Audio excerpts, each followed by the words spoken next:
मुझे इस कौम की किस्मत पे रोना आ रहा है और पीटीआई जैसी नालायक सियासी जमातों की बेवकूफ़ियों पे हंसी आ रही है। पहले मेरा ये वीडियो देखिए। वैसे बिल्लू है बहुत सियाना। उसने कहा कि इमरान खान ने किसी के कहने पे वैसे ही मियाँ साहब को जो है अंडर प्रेशर किया हुआ है, अपना काम भी निकलवा लो। हर कोई मियाँ साहब को अंडर प्रेशर लाके अपना अपना काम निकलवाने के चक्कर में, कोई कहता मुझे बंदा दे दो, कोई कहता मेरा काम कर दो, कोई कहता इस्तीफा दे दो। बिल्लू ने कहा मैं भी अपना काम निकलवा लूं। उसने कहा भाई डॉक्टर आसिम को छुड़वा लूं। उसने कहा हम मेयर को जेल में देखते हैं, आसिम को भी जेल में देखते हैं। बिल्लू ने एक ही जुमले में एम को भी कह दिया, आज मिल ले भाई, हम तेरे साथ हैं, तू हमारा साथ दे, हम तेरा साथ देंगे, तू मेयर छुड़वा ले, हम उसको छुड़वा ले। जो भी हो, इस सब के आखिर में भाई खान साहब झुंझुना लेके बैठे होंगे, क्योंकि सब अपना अपना काम निकलवा लेंगे और ये ऐसे ही ढंगड़ पोटी करते रह जाएंगे। अब मियाँ साहब जो है वो आसिम पे हाथ हल्का कर लेंगे, बिल्लू से सेटिंग हो जाएगी, उधर एम से भी हाथ हल्का कर लेंगे, उनका भी काम हो जाएगा, और खान साहब बैठ के झुन कर रहे हो। मैंने इतनी बार समझाया। जिस दिन बिलावल भुट्टो पहली बार डॉक्टर आसिम से मिलने गए थे और उसके बाद उन्होंने जुमला कहा था कि हमें आसिम भी जेल में दिख रहे हैं और वसीम अख्तर भी जेल में दिख रहे हैं, मैंने ये तबसरा किया था कि ये नवाज़ शरीफ की कमज़ोरी का फ़ायदा उठाएंगे और फ़ायदा यूँ उठाएंगे कि अपने काम निकलवाएंगे। आज वसीम अख्तर साहब की, अनीस कायम खानी साहब की, डॉक्टर आसिम साहब की, सबकी बेलें एक्सेप्ट हो गई। ये कहा गया कभी पासपोर्ट सबमिट कर दीजिए ताकि आप मुल्क से बाहर आए, लेकिन बेल अप्रूव हो गई। इसका मतलब ये है कि मियाँ साहब ने 1 नवंबर को पीटीआई के सपोजिट धरने से एक दिन पहले जो सियासी जमातों का कंसोर्शियम है उसको सेट कर लिया है। एमक्यूएम, आप उसको लंदन पाकिस्तान जो कहें, दी एमक्यूएम और दी पीपल्स पार्टी को दी पीएमएल ने सेट कर लिया है। अब कल और कल के बाद ये जमातें एक हो गई और पीटीआई, जैसे मैंने पहले कहा, ये झुंझुना हिलाते रह जाएंगे। किसी और का तमाशा खेलते खेलते पीटीआई ने अपने आप को बर्बाद कर लिया। अब शाह महमूद कुरैशी साहब ने आज कुछ देर पहले ये कहा कि पंजाब के मुंतखब वज़ीर आला ने केपीके के मुंतखब वज़ीर आला पे हमला किया। मैं उसको एक्सटेंड करता हूँ। केपीके के मुंतखब वज़ीर आला ने पाकिस्तान के मुंतखब वज़ीर आज़म पे हमले की धमकी दी और कोशिश की। अब पीटीआई वाले, जो कि पाकिस्तान का तकरीबन 10 से 15% है बेस्ड ऑन इलेक्शन रिजल्ट्स, जिसको कि वो नहीं मानते, चलिए ना मानिए, वो ये कहते हैं कि हम नवाज शरीफ को मुंतखब वज़ीर आज़म नहीं मानते। ओके, पीएमएल, पीपल्स पार्टी और एमक्यूएम को शामिल कर लीजिए, क्योंकि ये सेटिंग करा दी है जनाब पीटीआई ने। वो 50 से 60% है पाकिस्तान की आबादी का। वो ये कहते हैं कि हम केपीके की पूरी असेंबली को मुंतखब नहीं मानते। तो अब अगर वज़ीर आज़म नवाज शरीफ मुंतखब वज़ीर आज़म नहीं है, आप जैसा नहीं मानते, तो ये लोग खटक साहब को मुंतखब वज़ीर आला नहीं मानते। तो अब जब ये मुंतखब मानने ना मानने का तमाशा चलता रहेगा तो एक दूसरे पे हमले भी बेकार हैं। कर आप इधर हमला कीजिए, वो उधर हमला कीजिए। असूल की बात तो ये है कि जब इंतखाब हो जाए, उसमें ऊंच नीच, धांधली, बेईमानी की भी अगर शक व शुबहात हो जो कि साबित ना हो सके, और साबित उसको, डेमोक्रेसी को अपना काम, अपनी साइकिल पूरी करने दी जाए। जो भी नालायक, बेवकूफ़, गधा, मुल्क का दुश्मन उसके अंदर बीच में इंटरफियर करता है, वो मुल्क की बर्बादी भी करता है और इवेंचुअली अपनी बर्बादी करता है। अब पीटीआई वाले बोलेंगे मैंने को नालायक, गधा, बेवकूफ़ का। नहीं नहीं नहीं सर, आप कहाँ, आप तो नए आए इस धंधे में। ये कारोबार peoples party, PML, Jamaat Islami, MQM, मुल्क की हर सियासी जमात ये बेवकूफ़ी और जहालत माजी में कर चुकी है। उस जहालत से तंग आके, उस पुरानी घटिया सियासत से तंग आके पढ़े लिखे बाशऊर पाकिस्तानी ने पीटीआई का दामन पकड़ा। पीटीआई ने वही ऊंची घटिया हरकतें शुरू कर दी। यानी खटक साहब के साथ जो लोग आ रहे थे उन्होंने गाड़ियों को आग लगा दी। गंडापुर साहब गाड़ी में असलहा और शराब की बोतलें लेके तशरीफ़ ला रहे थे। ये वही पुराने सियासतदान हैं, ये वही पुरानी फजूल सियासत है जिसकी वजह से 70 साल के बाद ही पाकिस्तान यूँ एड़ियाँ रगड़ रहा है। ये पाकिस्तान के दोस्त नहीं है, पाकिस्तान के दुश्मन है सब के सब।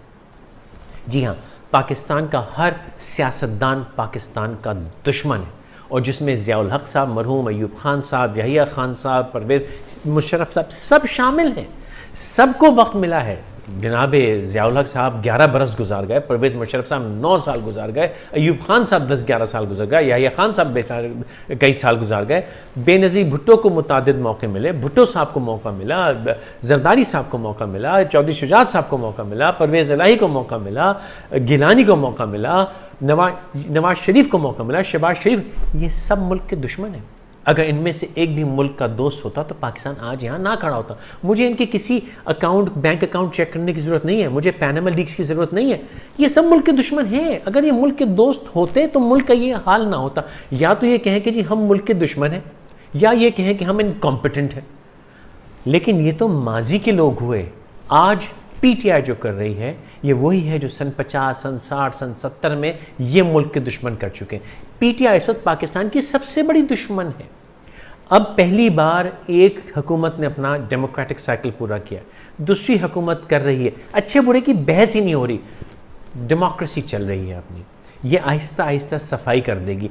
लेकिन पीटीआई में कुछ ऐसे लोग बैठे हैं जिनको जल्दी है अपनी हुकूमत की, वो नहीं मिलेगी इनको। लेकिन उस गम, गुस्से, हिवस, लालच, भूख में ये मुल्क को बर्बाद कर रहे हैं। अब आइए इस लॉकडाउन की भी ज़रा 2 लम्हे बात किए लेते हैं। आप क्योंकि बहुत अंग्रेज़ की औलाद हो गए ना हमारे पाकिस्तानी, इसको लॉकडाउन कहते हैं। माजी में इसको पहिया जाम हड़ताल कहा जाता था और उसके बाद इसको सोग कहा जाता था। सोग के नाम पे कराची बंद कर करके कराची को तकरीबन सती कर दिया है इन लोगों ने। जब मोहतरमा बेनज़ीर भुट्टो की हलाकत हुई तो उसके बाद पीपल्स पार्टी ने कराची को भी बस मतलब पूरे कराची में आग लगा दी थी। वो कराची लॉकडाउन था। मैं ऑफिस में, मेरे काम करने वाले मेरे साथ जो मेरे दोस्त अहबाब थे, वो मेरे ऑफिस में, हमारे ऑफिस में 3 दिन महसूर रहे। कुछ लोग पैदल चल के डिफेंस से नाज़माबाद गए क्योंकि कराची लॉकडाउन था। ये लॉकडाउन, पहिया जाम, सोग, ये सियासत कर कर के इस मुल्क की जड़ें खोखली मत करो। अगर करना है तो मेहनत करो, काम करो। अगर नवाज शरीफ, शहबाज शरीफ झूठे हैं, अगर जरदारी साहब मक्कार, फ्रॉडिये, बेईमान हैं, अगर ये फेल किए, ये इंटरनेट का ज़माना है, हर एक की रिपोर्ट कार्ड सामने आ जाएगी। अगले इलेक्शन में कौम इनको उठा के थूक के बाहर फेंक देगी। लेकिन अगर काम किया है तो फिर इनको चुनेगी। अब झूठ पे कोई सियासत नहीं होगी। तो पीटीआई वाले भी समझें कि झूठ की सियासत, ये धरनों की, ये जलसों की सियासत अब कौम को बर्दाश्त नहीं है। ये शरीफ मासूम बच्चों को ये आसरा देके कि ये लूट के कहा गए तुम गरीब हो। हम गरीब इसलिए कि हम मेहनत नहीं करते, हम गरीब इसलिए हैं कि हम दूसरों पे नज़र रखते, हम गरीब, हमारे यहाँ गुर्बत इसलिए है क्योंकि हम सिर्फ इस चक्कर में रहते हैं कि ये लीडर चोर है, वो मक्कार है, वो बेईमान है, वो फ्रॉड है। हम खुद मेहनत नहीं करते, हम कानून तोड़ते हैं। हम सिगरेटें पी के, नॉन स्मोकिंग एरियाज में सिगरेट पी के ढिठाई से कहते हैं मैं तो पीऊँगा, पाकिस्तान है। हम गलत काम करते हैं, गैर कानूनी काम करते हैं, रिश्वत देते हैं, रिश्वत लेते हैं, चोरी चकारी करते हैं, लाल बत्ती तोड़ते हैं, जगह जगह कचरा फैलाते हैं, एक दूसरे से बदतमीज़ी करते हैं, तमीज़ तहजीब से बात नहीं करते। और ये जो तमाम फेल हैं, जो हमारी आदतें, ये हमारे लीडरों में भी है। अबे ओए ओए मैं तुझे देख लूँगा, ओए तू ये करो, ये क्या है? मुहज़्ज़ब लोग क्या इस तरह गुफ्तगू करते हैं? हम एक मुहज़्ज़ब कौम है, हमारे लीडर हम में से नहीं है। जो शख्स बदतमीज़ी करता है, जो शख्स अमलाक को आग लगाता है, जो शख्स तोड़ फोड़ करता है, जो शख्स एक आम शख्स की ज़िंदगी डिस्टर्ब करता है, ये रोज़ माल रोड पे लाहौर में एक जलसा धरना होता है, लोग परेशान है, ट्रैफिक फंसी हुई है, वो इस मुल्क का दुश्मन है। जो शख्स शहर को बंद करता है मुल्क का दुश्मन है। जो शख्स हड़ताल करता है मुल्क का दुश्मन है। जो शख्स जलसा करता है जिससे कि आम आदमी की आमदोरफ्त, कारोबार पे इफेक्ट हो, वो मुल्क का दुश्मन है। ये कह देने से कि वो शहीद है और वो डेमोक्रेसी के लिए लड़ रहा है और वो मुल्क के लिए जान दे रहा है, और कोई नहीं कर रहा।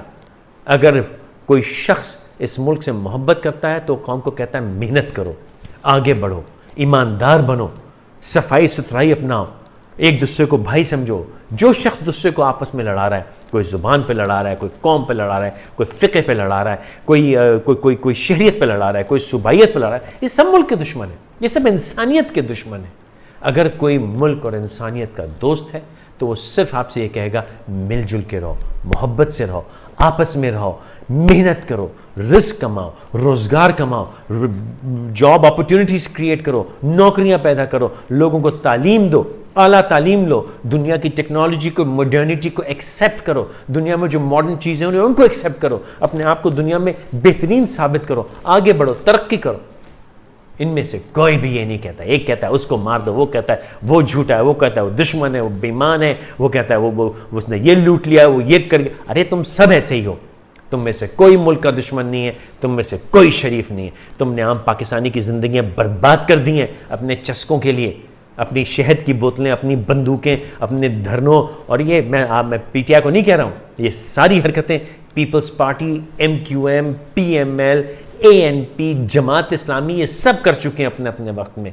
आज ये हुकूमत में दो बैठे हैं तो चुप हैं, कल आप इनको अपोजिशन में ले आइए, इससे 1.5 गुना ज़्यादा करेंगे। अभी जो बहुत पप्पू बन रहे हैं इस्लामाबाद की क्या कहते हैं वो रिट ऑफ द स्टेट, ये PML को आप अगली दफ़ा जो है अपोजिशन में ले आइए, ये धरने कर करके नाक में दम कर देंगे। ये सब मैं पाकिस्तानियों से अपील करता हूँ, पहचानिए इनमें से कोई मुल्क का दोस्त नहीं है। आज जो लीडर खड़े होकर ये कहेगा कि आज से मैं जलसा धरना नहीं करूंगा, मुझ पे हराम है, मैं आपस में किसी को किसी से लड़वाऊंगा नहीं, किसी को किसी से मरवाऊंगा नहीं, मैं कोई गलत काम नहीं करूंगा, झूठ नहीं बोलूंगा, बेईमानी नहीं करूंगा, और मेरी पार्टी के जो वर्कर्स हैं कोई बदतमीज़ी नहीं करेंगे, वो कानून की पासदारी करेंगे, सिग्नलों पे खड़े होंगे, अच्छा बोलेंगे, लोगों से बेहतर बर्ताव, वो पाकिस्तान का लीडर होगा। वो पाकिस्तान का लीडर होगा जो कहेगा मेहनत करो, जो कहेगा ये फालतू 6-6 दिन के लिए शहर बंद ना करो, जल से धरने मत करो, जाओ जाके मेहनत करो, फैक्ट्रियों में काम करो, 4 गुना मेहनत करो, तरक्की करो, वो मुल्क का दोस्त होगा। जो शख्स ये कहता है आ जाओ आ जाओ आ जाओ इधर पहुंच जाओ, ये बनी गाला चलो तो बड़ा सर आप नए आए हैं, ये राशा राशा असगर राशा आप भूल गए, आप भूल गए चलो चलो नश्तर पाक चलो, आप भूल गए चलो चलो कय्यूमाबाद चलो, आप भूल गए चलो वो क्या पिंडी का कौन सा बाग है, चलो चलो लियाकत बाग चलो। ये पुराने जुमले हैं, ये चलो चलो बनी गाला चलो, तो आप तो नए आए भैया। आपका राउंड है इस मुल्क को बर्बाद करने का, इस मुल्क को आप सब ने बर्बाद किया। हर पॉलिटिशियन, हर लीडर, हर वो जर्नैल जिसने इस पाकिस्तान पे हुकूमत की है, वो मुल्क का दुश्मन था, उसने इस मुल्क को बर्बाद किया है। अगर इनमें से किसी ने भी पाकिस्तान से मोहब्बत की होती तो आज पाकिस्तान और पाकिस्तानी का ये हाल ना होता।